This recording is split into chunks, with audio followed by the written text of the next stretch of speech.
He told a king the truth, and the king agreed with him. So why is John the Baptist dead?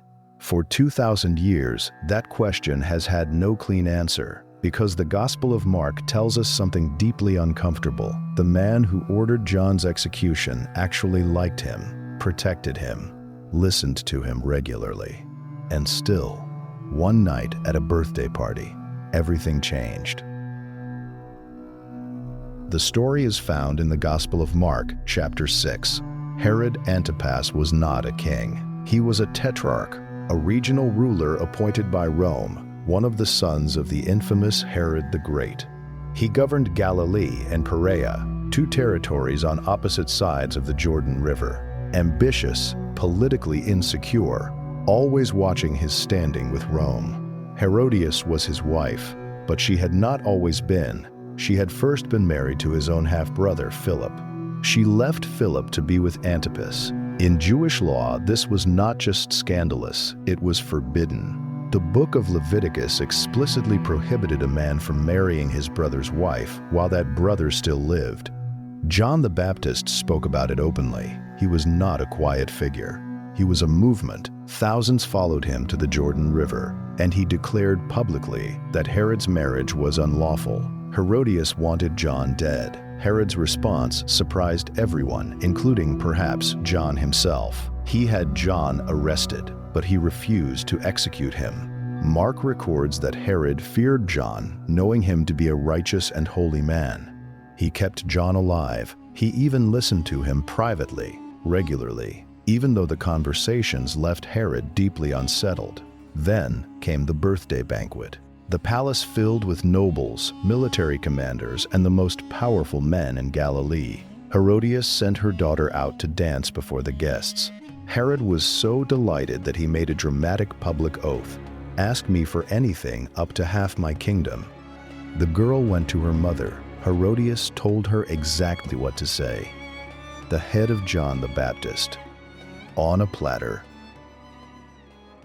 To understand how this happened, we need to go to a specific place, a hilltop in the desert east of the Dead Sea in modern-day Jordan.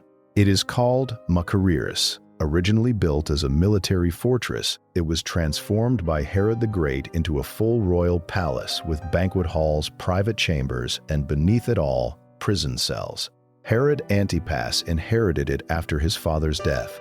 Since 2009, Hungarian archaeologists have been excavating this site. Their findings are striking. They found the ruins of a large dining hall inside the palace complex. They found Jewish ritual bath pools carved directly into the palace walls, a detail that tells us this was not simply a Roman outpost, but a place torn between two worlds, the power of Rome and the traditions of Israel. This is a real place. The ruins stand today, but the physical evidence is only part of the story. Because we have a second ancient source for John's death, and it has nothing to do with the Gospels. Flavius Josephus was a first-century Jewish historian who wrote primarily for Roman readers. In his work, Jewish Antiquities, he records that Herod Antipas had John the Baptist executed, but Josephus gives a completely different reason. He says nothing about a dance, nothing about a birthday party. He says Herod was afraid of John's enormous popular following, afraid that John could inspire a rebellion against Roman rule. Two ancient sources, one event, two completely different explanations. That gap between them is where the real mystery begins. How do we hold both accounts together?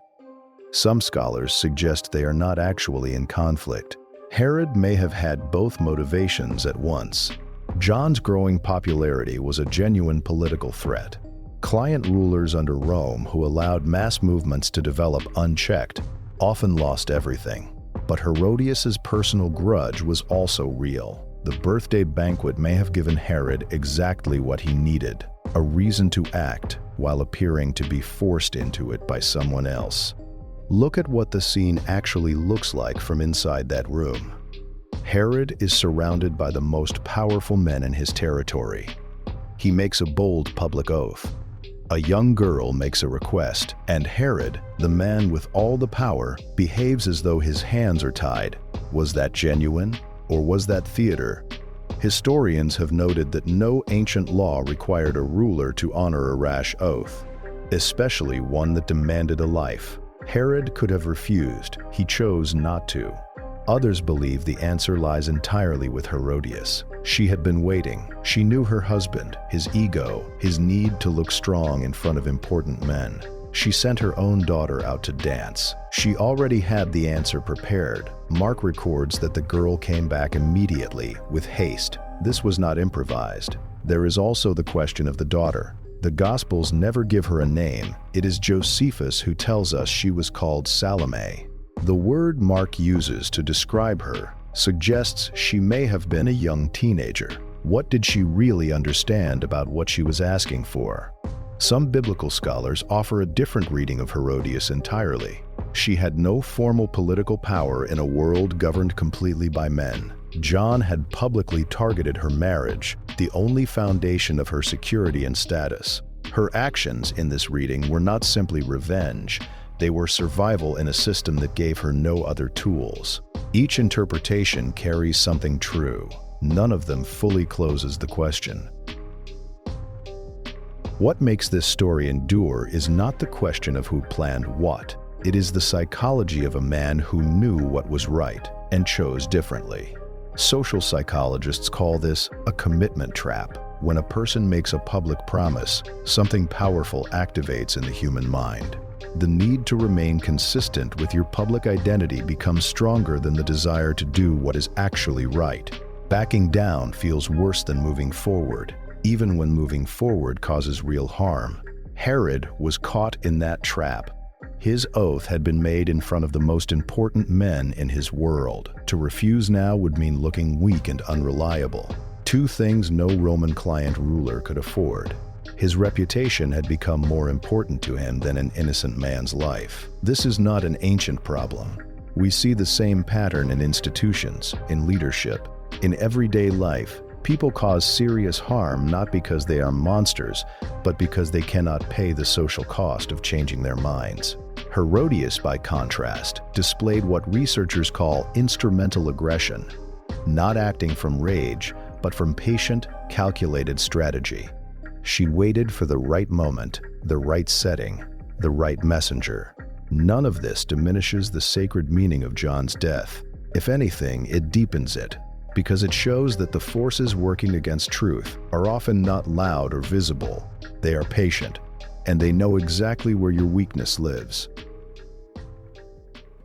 John the Baptist was not killed by a man who hated him. He was killed by a man who respected him, but who valued his own reputation more than his conscience. We may never fully reconcile the Gospel of Mark with Josephus. We may never know what Herodias said to her daughter in the moments before she walked back into that hall. The ruins of Machaerus keep their secrets, but the story leaves us with something that does not require a final answer. Whenever truth walks into a room full of power, power faces a choice. Herod made his. The question the story quietly asks, and never stops asking, is what we would do. If stories like this one stay with you, if you want to understand the Bible through the lens of history, archaeology, and the full depth of human nature, then Eden Unsolved was built for you. Every episode is an investigation. Every question is an invitation to look deeper. Subscribe so you never miss one. And if this episode opens something new for you, press like. It tells us the search is worth continuing.